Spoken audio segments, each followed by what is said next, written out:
Good day, fellows. My name is Ethan, and I am your finance fellow. And I welcome you back to the show.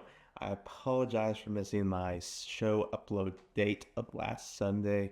Had some family issues that put me out for a couple weeks of recording, so I ended up going through all my content that I had already stored up and recorded and got ready.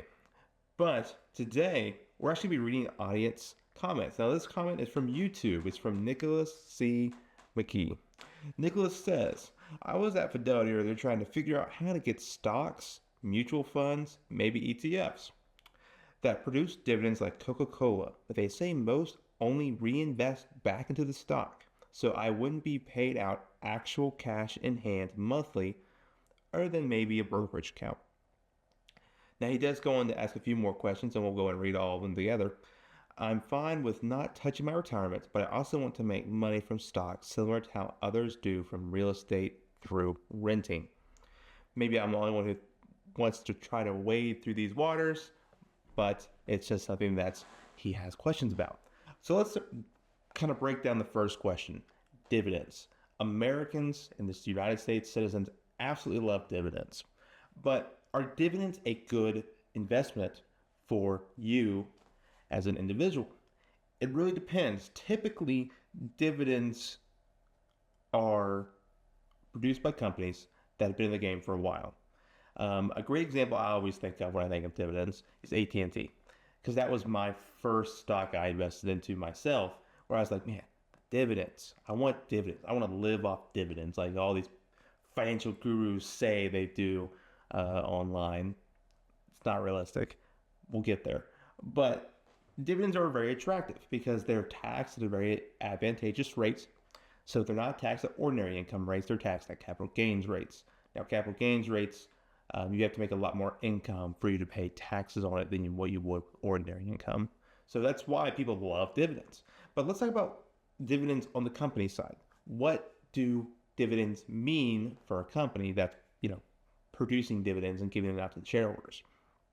So dividends are something that I have to talk to my clients about often and just say, hey, this is something that you really need to look at.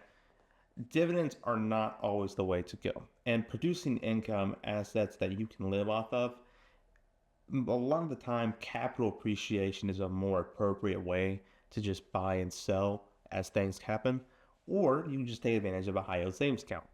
Regardless, we'll go back to the dividends. So companies that produce dividends, let's talk about what happens to them, the taxes and everything like that. So first of all, the taxes with companies that pay out dividends. If a company pays a dividend, they cannot deduct that dividend against their total gross income or their total net income. Okay, so a company is effectively saying, hey, we made $10 million this year. We're going to declare dividends for $20,000. So we're going to pay out 20,000 dividends. But we're going to pay taxes on $100 million or $10 million. You see the issue with that? So they're paying out this money that they have stored in cash, and they're saying, hey, we're still gonna end up paying taxes on this, but we're gonna give it to the our shareholders.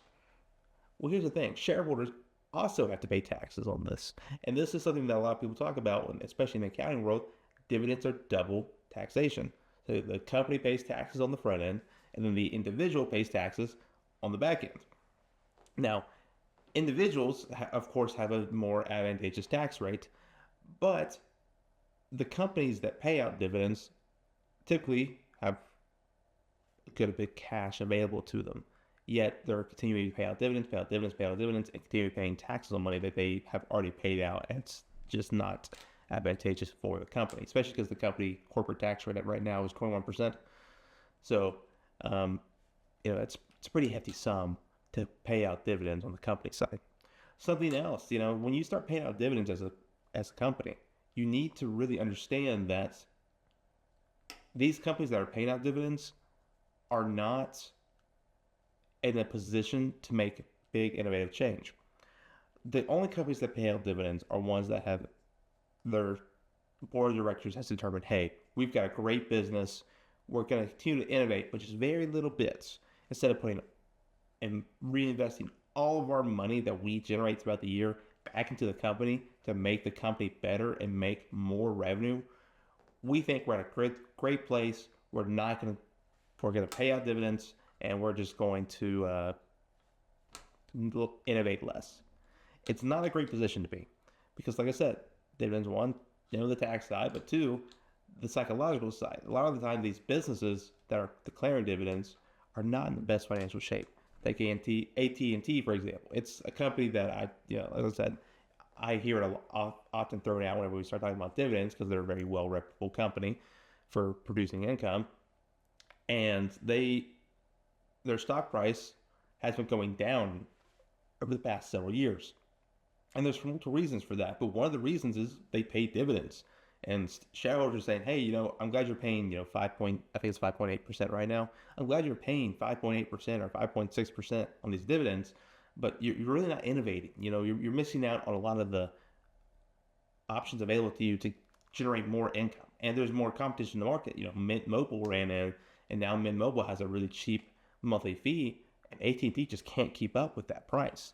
So it's running to a very interesting spot right now. We'll see what AT&T and companies that pay out dividends end up doing, but dividends are not always the best way to generate income. If you're going to be looking at generating income for you to live off of, things I recommend: money market mutual funds, which is just you put money into this fund and then the fund pays you out in interest or dividends, whatever way is possible. Or just put money into the S&P. If you put money into the S&P, there are some S&P companies, S&P 500 companies is of course what I mean, that are declaring dividends. The dividends in the S&P 500 add a significant amount of value to the S&P 500. So now in Nicholas's question, he says, hey, these are reinvesting. You can turn that off in Fidelity. I actually have it turned off because I want to make sure that I can make the decision on where to put the money. We'll look at it potentially later on when I start going through some of the different apps, just rating, Vanguard versus Fidelity versus Swap. But you really need to understand that you can reduce that and you can pay them out. However, the thing that makes the S&P 500 so good and produces that 11% average is the dividends getting reinvested. And then if you want to sell off stocks and you love the idea of stocks and investing in stocks, then you should really look at a money market mutual fund, or you should really look at a high yield savings account. The high yield savings account is much more advantageous than like a brokerage account or something. Yes, interest is taxed at ordinary income tax rates, which is not the best rate, of course, when we talk about interest versus dividends. But it's a lot easier to get a hold of that way. I personally love my high yield savings accounts that I use just to generate a little extra income. It doesn't add up to a ton, but I think Ally right now is paying 4.08%. 4% on cash to just put it there and never think about it again. That's worth it. So obviously I'm not sponsored by Ally. I don't do sponsorships on this channel, and I never will. But Ally is a very interesting idea for a high yield savings account because they have a very consistent rate. Don't get snuck in on with these teaser rates. A great example is Capital One is like the world's worst at this. Capital One will say, hey, we're paying 5.5% on our cash right now. And you're like, whoa, that's amazing. I'm going to jump in on that 5.5%. And then 2 months later say, hey, we're going to drop our interest rate down to 5%. Okay, whatever. 2 months later, hey, we're going to drop our interest rate down to 4%. Oh, okay, that hurts a little bit, but all right. They keep dropping, and they never go back up. And the only way for you to get that higher percentage is by calling Capital One, creating another bank account, and then putting that money into the other bank account, and then they'll move you up on a higher yield savings. It's really difficult. Capital One is one of the worst at giving out teaser rates and saying, hey, we're going to pay you this huge sum, and then they pull it back to like 2% in 6 months.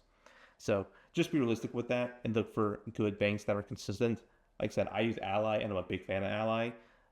So obviously not sponsored, but I do like Ally as a high yield savings. Now, there are some nuance to dividend investing that are advantageous for you. We're not going to get into those today because it's just too much to really absorb. I might make a full dividend video in the future that just talks about every single thing there is to know about dividends. But we'll go back to Nicholas's question here. Now, Nicholas, the second part of your question is, I'm fine with not touching my retirement, but I also want to make money from stocks, some that others don't do from real estate through renting. Now, it's in the works right now, but I'm creating an entire real estate deep dive video explaining everything there is to know about real estate. Now, this is coming from the accountant side, so I have a lot of really interesting things I deal with real estate that help my clients or sometimes hurt my clients. And we'll talk about that in great detail. It'll probably be a very long video. It'll be much more structured just because it's probably gonna be a 30-minute video. I mean, there's just a lot to talk about. And there might be times where I have to stop, drink some water while we're talking about it, just because there's so much to talk about with real estate. So stay tuned for that. But you see, renting is phenomenal. People love the idea of rental real estate because it produces income. One thing that people don't understand about rental real estate is you have to have really deep pockets to make it work. You got to have a really good income. You have to live on a very minimal amount of that income, saving 20% available for you to really invest in real estate. Because real estate is complicated. Real estate has some good years and they'll produce a little bit of income, after all the interest in the mortgage is paid, then you'll have $2,000 left over. It's a pretty sizable chunk of change for most people. But there are other years where, hey, I've got to replace the roof. This is going to be a $30,000 expense for me to replace this roof. And it just kind of comes out of nowhere. Like, yeah, you can kind of plan for the roof, but there may be other things like the water heater explodes, or there's some kind of issue with the foundation that just happened over time that you had no idea was happening, right? These things happen. And there's something else to be said about tenants. Tenants aren't the best on rental properties. Rental properties get a lot of beating just because the tenant's like, it's not my house. Why would I care? And they really mess up the house. And there could be times where if you have like rentals that's Airbnb that you rent out every other day and people stay for about a day or a week or whatever it may be, pretty short time frames, they're really rough on rentals to the point where they'll just steal stuff. Like you have to replace a couch in an Airbnb every year. So like, couches are supposed to last for a while, but obviously there's some higher expenses that go with higher income producing when it comes to renting. Don't get sucked up into the rental idea that it's perfect and that has no problems. It definitely does, and I've seen a lot of clients that I've dealt with, and not so much recently, but in the past, that started a rental business, and within I'd say 6 months they come crying back and there's like, oh my gosh, Ethan, how do I get out of this? This is terrible. This is the worst decision I ever made, because they bought a rental. They really didn't do enough due diligence on it because they just wanted that investment, that good income that they're getting from it that everyone talks about online, and they're just not profitable. And they're not profitable for a really long time too. It's unfortunate, but it's just realistic. So Nicholas, you're not the only one who goes through these questions of what should I do if I, looking for these mutual funds, but I just want to produce a little more income for me to live on. We all, you can't take it with you, right? So we need to find a way to generate more income, and typically dividends and dividend producing stocks, mutual funds, and things like that are what we look towards. How do you get access to this stuff, or what is my recommendation to you? Now, obviously, I don't know your full financial position, but I'm just going to give you some thoughts, some things that you should consider. If you're going to look at dividend investing, it needs to be into a general brokerage account through Fidelity, Schwab, Vanguard. If you're going to choose a mutual fund that does really good investment, look at S&P 500. I'm telling you, S&P has great year-on-year returns, and they also have some dividend-producing investments in the S&P. And I generate a pretty good bit from dividends in S&P. Granted, I always reinvest mine into some other investment vehicle. But if you are looking for that actual dividend income, S&P is a great place to start. And these are the biggest 500 companies in the United States, potentially in the world. There's a ton of cash and a ton of innovation happening within these companies that makes them a very good investment option for you. Of course, it's difficult.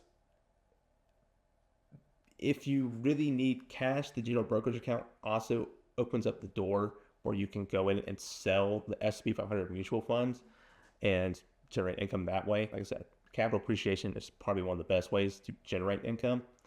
Now, if you're looking to just generate income maybe on like a 2 year time frame, investments are long term. If you're going to put some money into an investment like an SP 500, you really want to put it in there for 6 to 7 years, or sorry, 5 to 7 years, because that's when the SP 500 really starts making money. Now, that also protects you from downturns. You start putting money in, you have a downturn, you're like, oh my gosh, Ethan, you absolutely ruined me. It's not the case. Wait 5 to 7 years, it will come back.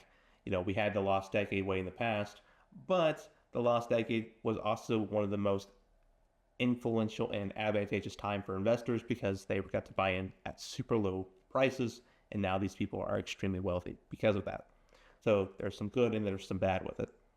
And I don't know how old you are, Nicholas, but depending on what age you may be, it may be a great opportunity for you to jump in there and really get started on just making more income investments, and more investments that produce income when you're young or however old you may be. And if you're looking on short term, just generating more income, like if you want to live day to day with just a little bit more income throughout the year, it's not anything like, oh, I just want to make like $50 a month, $100 or $50 $50 a month, maybe $100 a month. Then you obviously have a little bit invested, but a high yield savings account would be a great option for that, just because they have some pretty good rates. Yes, interest rates are falling. High yield savings accounts are still better than just putting your money into a general checking account and just watching it go down with inflation. So, inflation's been absolutely eating us alive. But that's my 2 cents on the matter. I encourage you to really stick around. There's going to be a lot more we talk about. I'm producing multiple things that I'm being looking at in the future, and I've got some really good video ideas coming up. So I'll be producing those twice a week, and I encourage every single person that's new, you definitely need to stick around. Dividends are wonderful. Investing is wonderful. Knowledge is key to success. Hey there, guys. Thanks so much for watching the show. I really appreciate you stopping by. Now, you may be thinking, man, this guy had some pretty decent content. Yeah, he kind of ran with a little bit, and, I'm working on it. I'm relatively new to this whole YouTube and podcasting thing. But maybe you're thinking, how do I really take advantage of retirement? What's the best way to become a tax-free millionaire? Well, that's a great place for you to start with one of my videos. So you may be asking that question, and you may be asking another question. What if I'm 35 and I don't have any retirement? This is the place to be. Stick around with me, guys. I'm going to continue producing content. I do it for fun. I am a business owner who has his own accounting practice, so I stay pretty busy and I'm pretty, deep in the waters when it comes to this stuff. Thanks, guys.